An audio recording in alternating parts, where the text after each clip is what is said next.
Ladies and gentlemen, what is going on? It's been a little while since I've been here on YouTube. It's been a full week since I made my last video, and it was a speculation video with Dubois to the Kings, right? Like, we've been talking about this for a little while, about Pierre-Luc Dubois being moved. We know what's going to happen. I thought it would have already happened by now, and, I thought a couple other things might have happened already. But alas, that has not happened. But today, we are finally getting some news. Yesterday a little bit too on the Friday, but this Saturday it does seem like things have finally picked up on the Pierre-Luc Dubois front. Thursday and Friday we were talking about Blake Wheeler, maybe getting bought out, maybe getting traded. We'll talk about all that in just a second. Before we got all this news today, there was a few days ago there was a meeting confirmed by Jeff Hamilton from multiple sources that the Jets brass had a meeting to go over what direction the team's going to go in, and we still don't know what direction the team is going to go in. Rebuild, retool, or run it back. Which direction they're planning to go, but it does appear that they did sign off on some things. They did kind of make their direction clear on what they want to do, and the first domino, actually, it wasn't Blake Wheeler, it wasn't Pierre-Luc Dubois, it was Ashton Sautner. Welcome back to Winnipeg. Woo! Re-signed. So glad we took care of that, right?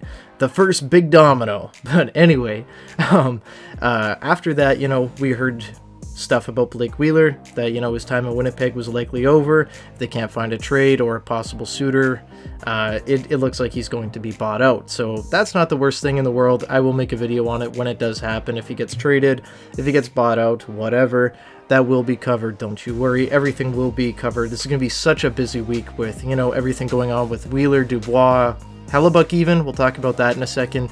The draft, just re-signings, everything. This is going to be such a busy week, and I've got a lot of other stuff, bigger projects coming in the coming weeks as well.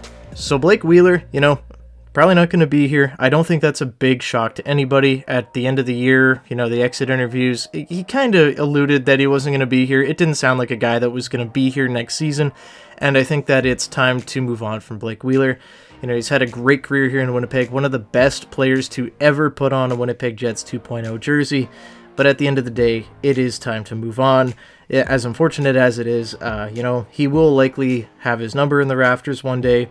Maybe we'll have a Blake Wheeler statue somewhere, great community guy, great everything. But it is time to move on from Blake Wheeler. Just time. And it does suck that this is the way it ended. And I hope that everybody remembers Blake for the good things that he did, and, not so much for the locker room stuff and, Line A stuff that went on and everything like that. But whatever. So Blake Wheeler, got that out of the way, probably getting bought out. Now, today on Saturday, we've kind of known for a while that the Kings have been interested in Dubois, but now it does seem like they are getting very serious. They want to add a top 6 forward before the end of the draft, and it appears that they are very interested in Pierre-Luc Dubois. So, right now it does sound like the teams are going back and forth, trying to figure out a deal. I'd imagine that Gabe Vilardi would be a part of it. I've seen that his name has been thrown around. I've seen Alex Iafallo's name thrown around as well. I wonder if that second-round pick that they traded for in the Sean Durzi trade when they sent him over to Arizona, I wonder if that would be, an asset maybe getting back for Winnipeg. I could see, something like Gabe Vilardi, maybe Arthur Kaliev, and a second. I could see something like that. It would be kind of fun if that was, kind of the way it went. I really like both of those players in Gabe Vilardi and Arthur Kaliev, and obviously acquiring a second-round pick down the line does not hurt either. So I think that would be kind of nice. I'd imagine it would be a package of, similar sorts, but we'll have to see what happens down the line here. We might know, hey, you might know before even watching this video, right? It might be happening right after I post it. Who knows? But right now, that is just the scoop on the Dubois front. But a lot of people are starting to wonder about Connor Hellebuyck. And I've said for a while that I think Connor Hellebuyck would look great on the LA Kings, but I just didn't know if they had the cap space. And right now, honestly, I kind of wonder, without Joonas Korpisalo re-signed in LA, I wonder if LA takes a swing at Connor Hellebuyck. I wonder if they really do look at it and they say, okay, you know what, we can make something happen here. We can bring in this veteran goaltender and really solidify that spot in net, and we don't have to worry about it anymore. We can worry about the forwards after. We've got the defense, but, let's go get our guy. So you got to wonder about that for sure. They have $9 million flat in cap space right now, so they definitely have the money to do it. They have the assets to do it, and hey, if they want to move out some more assets and cap space with players like such as Victor Arvidsson, maybe Alex Iafallo, maybe they bring in both. Maybe they do really swing for the fences here, bring in two big players in Dubois and Hellebuyck, and try to make that run sooner rather than later. It would be extremely expensive, I'd imagine, for them. They would have to, compensate for the cap dumps. They would have to really add a ton of prospects and picks and everything like that. So I don't really know if that's something LA wants to do right now. I'm not sure if they want to really, take that big risk, picking up Hellebuyck and Dubois and really blowing up a lot of their, team. I just don't see it. I don't see it. I think that they'd be better off just to be patient, see how the year goes, and then at the deadline, if they want to make a splash, kind of do that in season. But right now, that is just, kind of what we're looking at for possibilities. I do think that either Dubois or Hellebuyck will be a LA King before Monday or Tuesday.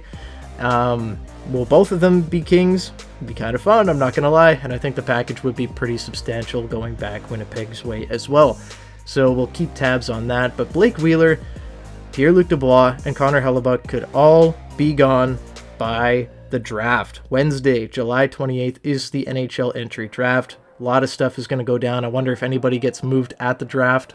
But we will have to wait and see on that front. But the last thing I'm going to talk about here in this update video is that Frank Seravalli saying that the Jets have a ton of irons in the fire this Saturday. I'm assuming he just means PLD, Hellebuyck. But I wonder about Mark Scheifele. Is Mark Scheifele going to be moved? That'd be kind of fun. Are they going to get something good for Mark Scheifele, or is the package going to be pretty underwhelming? We'll have to see. That is a 40-goal scorer, so you'd think that, the package would be substantial, but, who knows? I haven't seen much smoke going Scheifele's way. I wonder if, he's one of the less likely candidates to move this offseason. But another thing that I wouldn't mind them doing is trying to re-sign, Dylan Sandberg to a longer-term deal. That would be very nice. I think that he's proved it. He's earned it. I think a 4 to 7 year, 8-year deal would be great for him. So I'd imagine the Jets want to get a longer-term deal done with him sooner rather than later, as he is an RFA. And we'll see how much money he does make and how much term he does make. But I do expect him to re-sign and be a Winnipeg Jet for the foreseeable future. Just quick notes here, RFAs, I don't think that Jansen Harkins will be brought back. I just don't see the Jets tendering that offer. Played great with the Moose, probably deserved a shot back up in the NHL, but unfortunately, it just didn't happen. I don't think that Rick Bowness really loved Jansen Harkins. I don't think that he knew how to really use Jansen Harkins, and I don't think that Jansen Harkins loved playing under Rick Bowness. I think that the team is going to part ways with him. More than likely, and I think that he will have to find a new home. So we'll see what the Moose look like next year. Not too worried about the Moose, though. It is time to get these big guns going.